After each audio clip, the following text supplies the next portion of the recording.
Welcome back. In the last episode, my SAP Mobility Engine was already receiving requests from Gmail, validating them, generating a mobility ID, and waiting for approval. I thought the approval workflow was complete. Until one real-world incident proved me wrong. Imagine you're away from the office. You send a request from your Gmail account. A few hours later, you approve it from your phone. Everything looks correct. But SAP refuses to execute it. Not because of a programming bug. Not because Outlook failed. Not because SAP rejected the request. Just because one date inside the mobility ID was wrong. That single mistake completely changed how I designed the SAP Mobility Engine. And today I'll show you why this became one of the biggest improvements I've made so far. Part 1, where we started. Before we begin, let's quickly review the workflow. A request arrives from Gmail. The Outlook listener detects it. The parser extracts all required information. The validation engine checks every mandatory field. If everything is correct, a unique mobility ID is generated. The request is written into the mobility queue and waits for approval. Everything appeared to be working perfectly.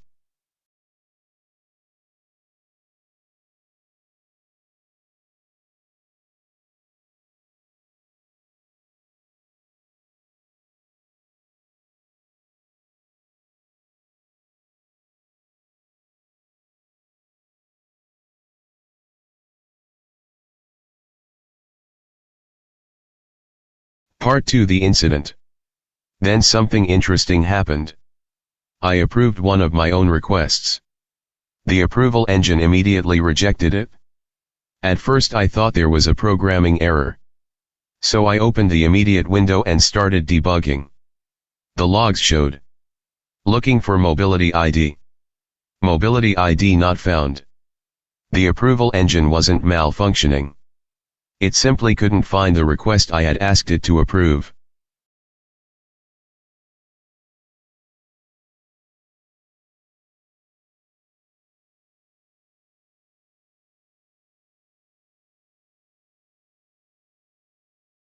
Part 3, root cause analysis. After tracing every step, I finally found the real cause. My original request had been created just before midnight.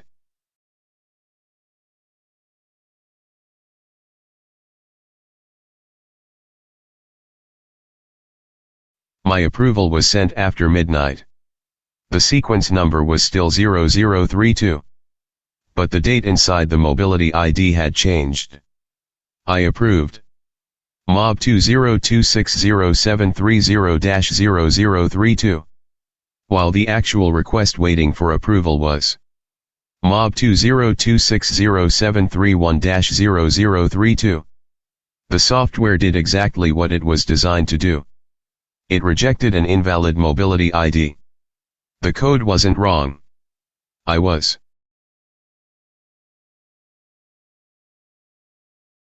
Part 4, the engineering lesson. This taught me an important lesson. Good software should never depend on users remembering IDs. Good software should reduce opportunities for human error. Instead of telling users, "Please be careful," I decided to redesign the workflow. Part 5, the solution. The solution was surprisingly simple. As soon as a request passes validation, the mobility engine now generates the mobility ID, updates the mobility queue, and immediately sends an acknowledgement email back to the original Gmail sender. That acknowledgement contains the exact mobility ID generated by the engine. Now the user never needs to guess, never needs to remember, and never needs to type the wrong ID again. Let's see the Gmail acknowledgement.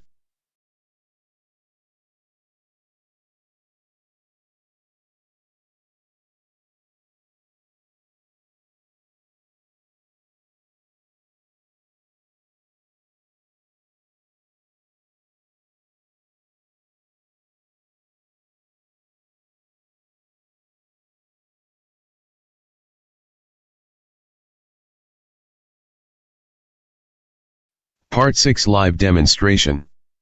Let's watch the complete process. A request arrives.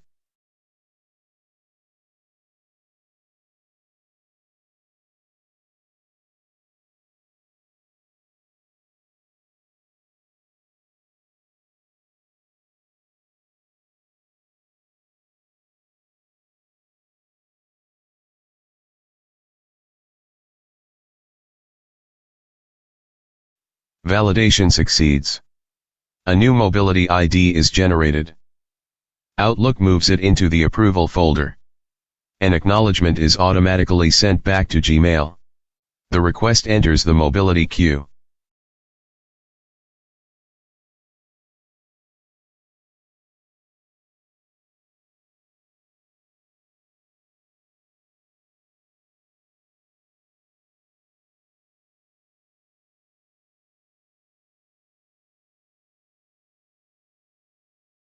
And the user immediately receives the correct mobility ID together with simple approval instructions. This small change completely transforms the approval experience.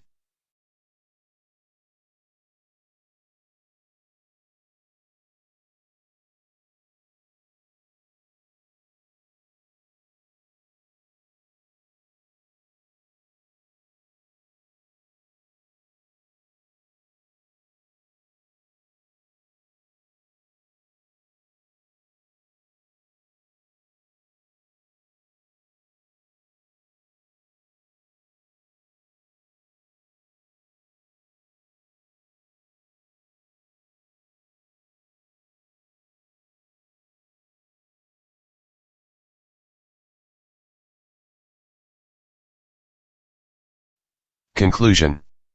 Today's lesson wasn't really about VBA.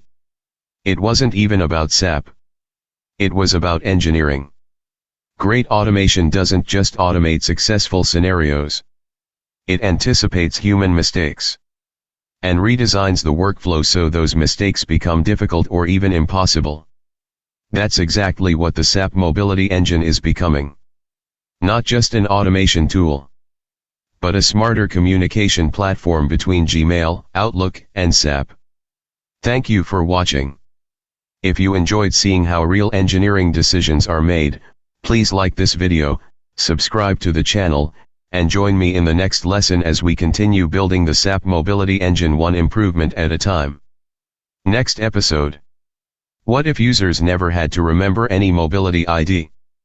What if the engine emailed a list of pending approvals and you simply replied, "Approve to"?